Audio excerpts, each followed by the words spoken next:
For today's video guys, good morning, maglabat tayo para pagbalik natin ng Pilipinas is wala na tayong labahan. So, dapat malinis ang lahat ng ating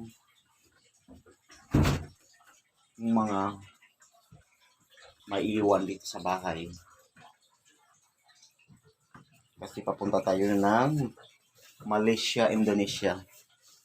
Ayan. So, thank you so much guys. Maglalaba muna ako guys.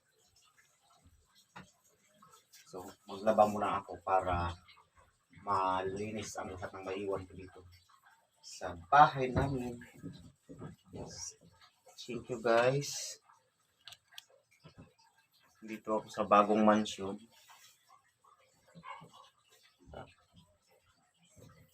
Yan ang si Nico Vlog. So bukas, abangan niyo, pupunta na kami ng Malaysia. Baya Malaysia.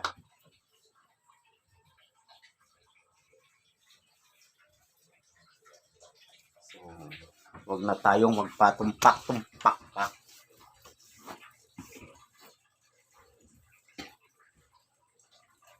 Magpahinga muna ako kasi hiningal ako sa kakakusok ng aking mga ano. Pero hindi naman kasi marumi yung mga lalabahan ko guys. Kasi yung parang mga uniform ko lang siya na kunting kusot lang.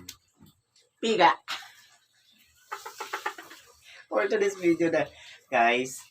So, magpe-prepare talaga ako. So, mamaya ano tayo guys. Magpalinis tayo ng ating mga kuko. Kasi para maging ano tayo. Social yung mga kuko natin. Yung paa natin. Ipa-coach pa natin para ano siya, mamaya. Flawless tayo mamaya. Eh, bukas pala. Joke lang. Hindi. Siyempre, magbabakasyon tayo. Okay.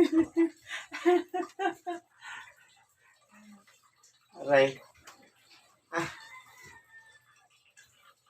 Ang ano guys, nakakapagod maglaba, ano muna ako. Wait lang. Magpahinga muna ako. Napagod ako. Hiningal ako. Tapos mamaya magbanlaw na ako, mag-downy, and then mag-ano na tayo. Magsampay na tayo. Nakapagod. Saan kayo makakita na naglalaba na nagpapahinga muna guys? Sa akin pa. Kunti lang man yung labahan ko. Nasa mga, siguro mga 20 piraso lang. 15 pieces. Mga uniform ko. Tapos isang bedsheet. And then yung mga pantalon ko, nilalabahan ko para pag uwi ko ng Pilipinas is hindi na hindi na maglalaba. Tsaka wala nang mga ngamoy sa loob ng bahay. Alam niyo, ang pangit kasi pag may mga labahan sa loob ng bahay. Lalo pag nangangamoy yan. Ang pangit ng amoy guys. Nakaka-suffocate siya guys. Matuto kayong maglaba pag maglaba kayo. Maglinis sa loob ng bahay guys. Pinaka-importante yung loob ng ating bahay is laging malinis siya guys. Kasi yung tao, minsan bigla na lang dumating doon sa bahay niyo tapos ang baho pala ng loob ng bahay, di ba? Ang kalat. So, yung mga tao, ibabash nila tayo. Subukan niya ako i-bash kung di ko kayo hampasin itong ano ko, monopod ko.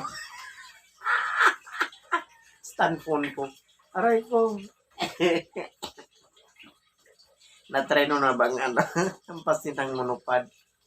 At hinantok pa ako guys. Parang gusto ko matulog muna tapos bago ipagpatuloy yung aking paglalaro. Pero meron kasi akong bagay na gagamitin para sa travel ko sa Indonesia guys. Sa mga gusto magpadala ng cellphone sa ibang bansa, sa Indonesia, magpadala na kayo kasi mura doon ng mga iPhone.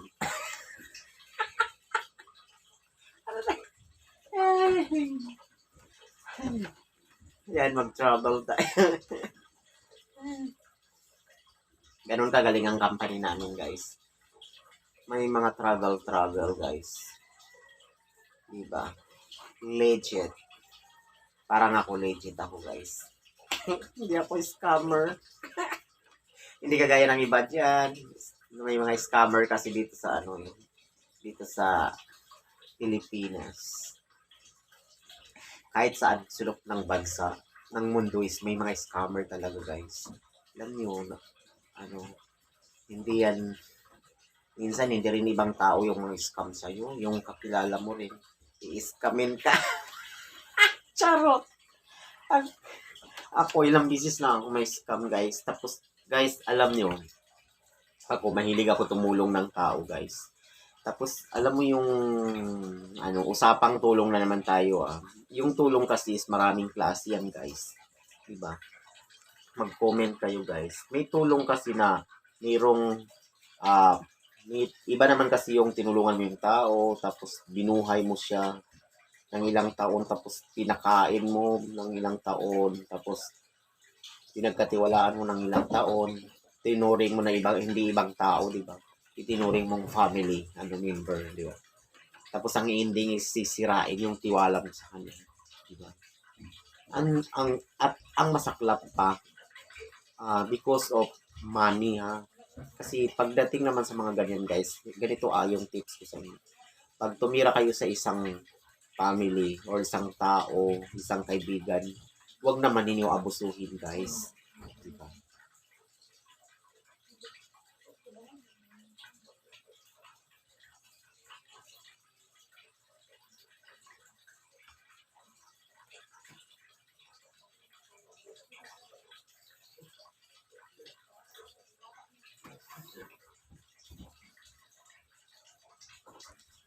Huwag niyong abusuhin kasi minsan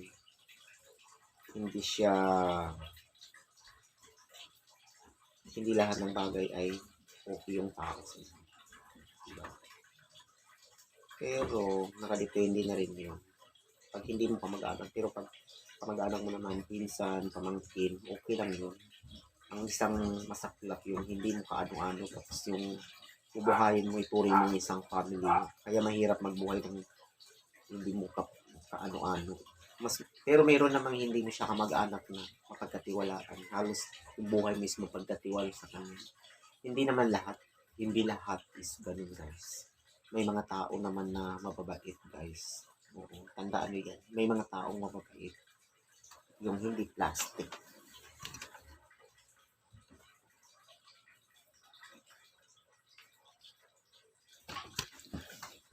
Pero may mga tao talagang plastic guys. Yung akala mong tinulungan mo na. Yung akala mong binigay mo na ang lahat. Binuhos mo ang lahat sa kanila sa buong family. Yung kumpiyansa ka, di ba? Pero ang ending is sisirain lang pala yun, di ba? Yung mabait lang sila sa'yo pag may pera ka, mabait lang sa'yo pag may bigay ka. Yung laging pinapakain mo sila. Tapos yung ending is isusukli nila sa'yo yung walang yung ang pangit nilang ugali guys. Yun pala ang hinihili. Ang mga ganong klaseng tao pala is niluluko kanila na hindi mo alam na sinasakal kanila, pinapatay kanila ng hindi ka pinapadugo. Yung ibig sabihin na yung kinukuha nila yung loob mo para makuha nila yung pera mo, makuha nila yung lahat ng gusto nila. Pero nakikipagplastikan pala sila sa'yo. So yan ang experience ko ngayon. So ang advice today is dapat matuto tayong guys, kasi maraming mga scammer ngayon yung gagamitin lang kanila na bilang isang tulay ng buhay nila. Magagamitin kanila sa pamamagitan ng kanilang pag-iisip na gamitin kanila halimbawa isang bagay para makuha nila yung bagay, para magawa nila yung mga bagay dapat nilang makuha. So pag nakuha na nila yun, itsakwera ka na nila guys, diba?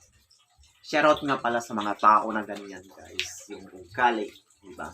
Dapat tigilan yung ganyan. Isa pa, ako, bago lang ako talaga na scam. Hindi yan basta-basta kasi yung nangyari naman sa akin is tumulong ako ng mga tao.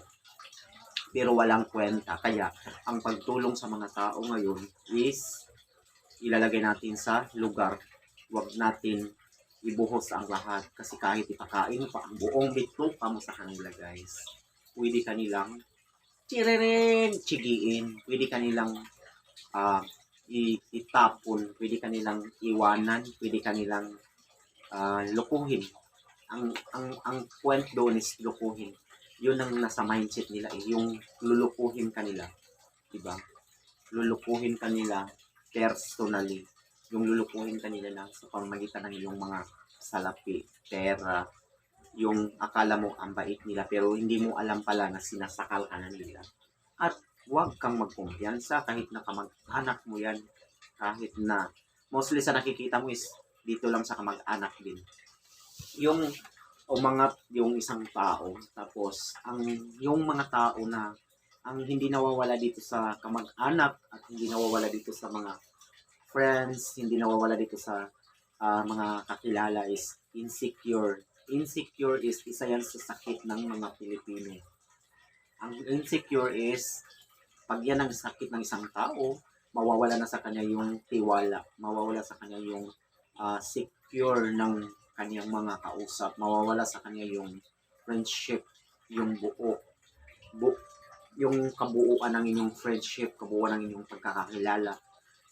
Except sa inyong kapatid or mga first cousin. Mismo first cousin mo, hindi mo maipagkatiwala ang isang bagay ng buo at saka yung sarili mo, hindi mo maipagkatiwala sa kanila guys. O sa totoo lang sa panahon ngayon, ultimo, first cousin, pwede kaniyang gawa ng kwento at gawa ng ano ba yung tawag doon? Pwede kanya gawa ng isang bagay na ikakasira mo. Yung pwede kanyang patayin sa sarili niyang mga pag-iisip na hindi mabuti. Ganon, guys. Ako, alam na alam ko yan, guys. Kaya ako lumayo ako sa Pilipinas. Ang pagod vibes yan. Yan ang advice. So, yun mga ganong bagay guys, hindi natin dapat pinapatulan at hindi natin inaano guys. Pero huwag kayo guys kasi ako, na-scam talaga ako. Bumuhay ako ng tao na walang kwenta. After all, yun pala, yung pakay nila is kunin ng aking mga bagay at aking mga salapi. Pero maniningil ako. Antayin nyo at maniningil ako. Kita-kits tayo sa barangay guys. May isip naman ako guys. At saka meron akong pinanghawakan na papel na yun yung inutang nyo na ako yung nagbayad. Guys, anong masasabi nyo? Tatanungin ko kayo, comment kayo dito. Pag, halimbawa, ikaw umutang ka doon tapos ganyan-ganyan, binayaran yung utang mo doon sa inutangan mo, sabi mo na magtrabaho ka, ganito, ganyan, tinubos kita doon. Dahil may kasunduan tayo na yung pera ko na itinubos ko sa'yo is babayaran mo, ibabalik mo sa akin. Yan ay isang tiwala ha. So, kung mapagkatiwalaan kang tao, guys, for example, isa kang employee, isa kang pinagkatiwalaan ng company guys. For example, ako, isa akong in charge sa store, di ba? So, yung store, yung company namin is pinagkakatiwalaan niya ako, di ba? Except doon sa mga kasama ko. For example, ako lang. So, matagal na ako sa company, di ba? Bakit ako tumagal sa company? Because of may tiwala sa akin si company. May tiwala sa akin si lahat ng mga taga-office, yung company, di ba? May tiwala sa akin dahil hindi ako abot ng 6 years ago past. Kung hindi ako mabait, kung hindi ako maganda yung aking performance. So, ganun din yung kaibigan, guys. Pag bumuhay tayo ng tao. 3 years, 4 years, binuhay mo yung tao, tapos itinuri mong family, kapatid, pero ang ginawa, anong ginawa? Gagamitin lang yung pera mo, gagamitin ka lang pala na ganito, ganyan. Kahit na tumira ka sa tao, guys. Iba naman yung utang, iba yung bigay, guys, iba yung pusa. Iba yung hirap, diba? Ganun yung sistema. Hindi yung pag binigyan ka, pag inutang mo, hindi ka na magbabayad dahil itinuring ka ng kapatid. Eh, yung mga kapatid ko nga na totoo, tunay na kapatid ko is pag nanghiram sa akin, nagbabayad. Pag nanghiram ako sa kanila, nagbabayad ako. Dahil iba nga yung hiram, saka iba yung bigay, iba yung utang. Diba? Sa business is walang kapatid, walang kaibigan, walang kasama. Guys, ganito, example ako. Matagal ako sa company ko. Tapos, pag pinagkakatiwalaan ka dyan sa company is, ibig sabihin, may mga bagay na ipinagkatiwala sa iyo. For example, product. So, yung product natin is may maliit, may malaki. Di ba? So, ibig sabihin, nag-dispose tayo ng product, pinagkatiwala sa iyo ni boss at pinagkatiwala sa atin ng company. Ibig sabihin, kung nandyan ka dahil pera yan. For example, sa amin, yung pera sa amin is limpak-limpak na pera pag nakabinta kami is 100,000, 200,000, 300,000, 400,000, ganun, di ba? 150,000, yung pinakamaliit dyan is 3,000.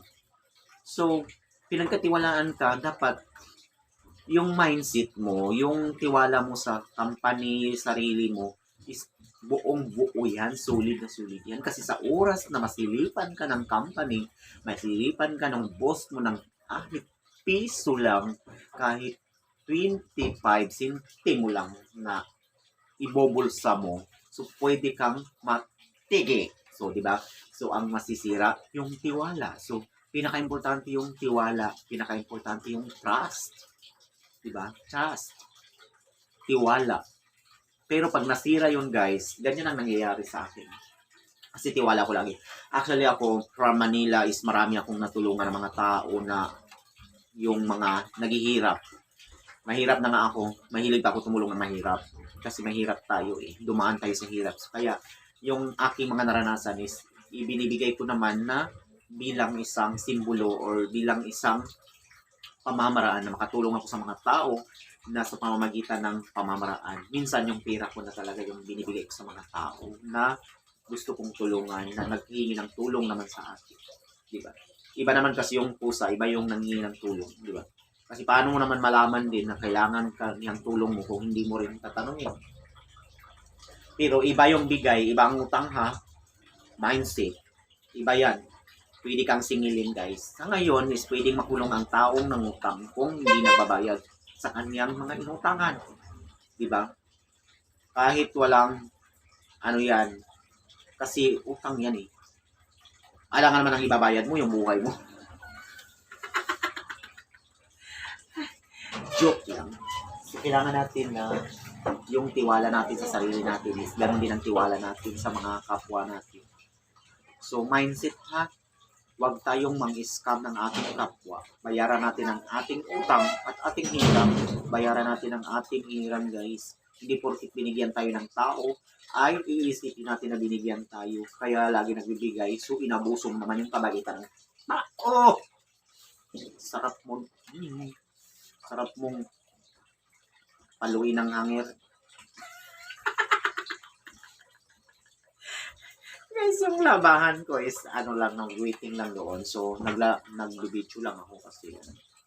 So, ganito siya. Tiwala, di ba? Ganon din yan eh. Parang nagtiwala ka sa, ano mo, kung nagtiwala ka, tiwala ka, buo.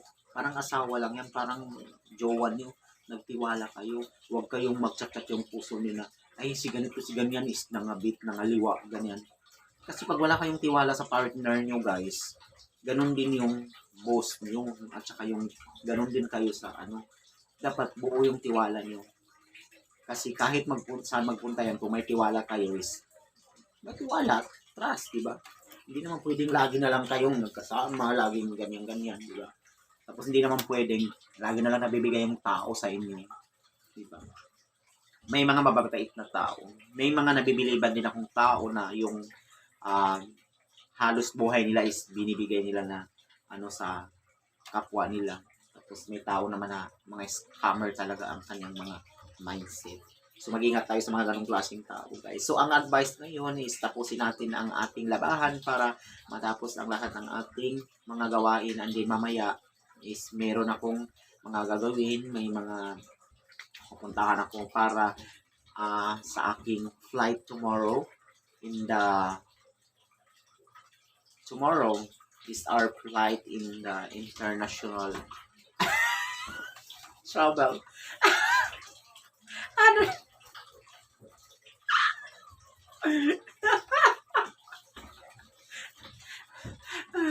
Bye-bye, Philippines. Ayan. Kaya nilabahan ko ang lahat ng aking mga dumihin dyan para pagbalik ko ng Pilipinas is malinis lahat. Charot. So, ayan, mamaya, bibili ako ng durian candy para pasalubong sa mga, pasalubong ko sa mga nag-PM sa akin na taga-ibang bansa na gusto kumain ng durian candy. Para naman may sabihin na mayroon naman tayong pasalubong. Yun ay isang pagmamahal sa mga kapwa natin, mga friendship natin, guys. Mamaya maglakot sa ako kasi matagal ako makabalik ng Philippines. Joke lang. So, ayan, guys. So, kailangan natin na flawless, guys, para hindi tayo, kasi baka mamaya mag-short lang ako papunta ng airport. Diba?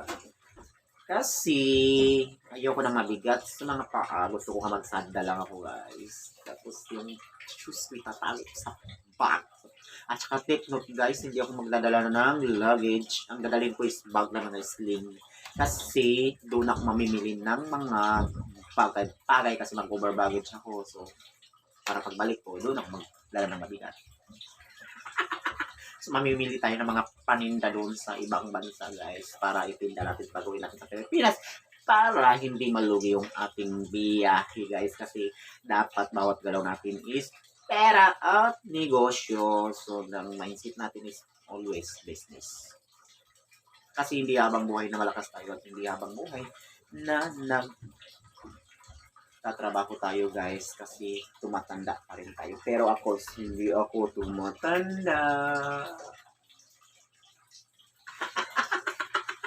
Ang gagawin nyo is tumawa kayo sa umaga, umarap kayo sa salangin para hindi kayo tumanda. Kasi pag lagi kayo nakasimangot, laging kayo may problema, so may stress kayo. Mamumuti ang buhok nyo. So ako, may puti na rin akong buhok, pero nabibilang pa. Yeah. Huwag kayo mag-alala kasi meron naman dyan pangkulay na mo. Ay, tikot pala mamaya, magpapakulay pala ako ng buhok kasi para mas maganda yung aking hair. So, magpapa-trim ako mamaya ng bonggang-bonggang trim. So, gagawa natin ng kalsada yung buhok natin mamaya, guys. And din yung kilay natin is puputulin natin mamaya. Ipapatanggal ko na yung isang buong kilay ko para isa na lang ang kilay ko. Joke! Aray ko, maglaba na nga ako. Thank you so much for watching. Abangan ang aking pagpunta sa guys. So, itong video ko na ito is para sa lahat ng aking mga idol dyan, sa mga followers ko. Pa-follow ko, pa-like, and pa-share ng aking mga video para matunghayan nyo at mabantayan nyo ang aking mga ginagawa, mga chismoso, mga marites, mga marisol. Joke lang! Friend tayong lahat. Good morning. Happy morning sa ating lahat.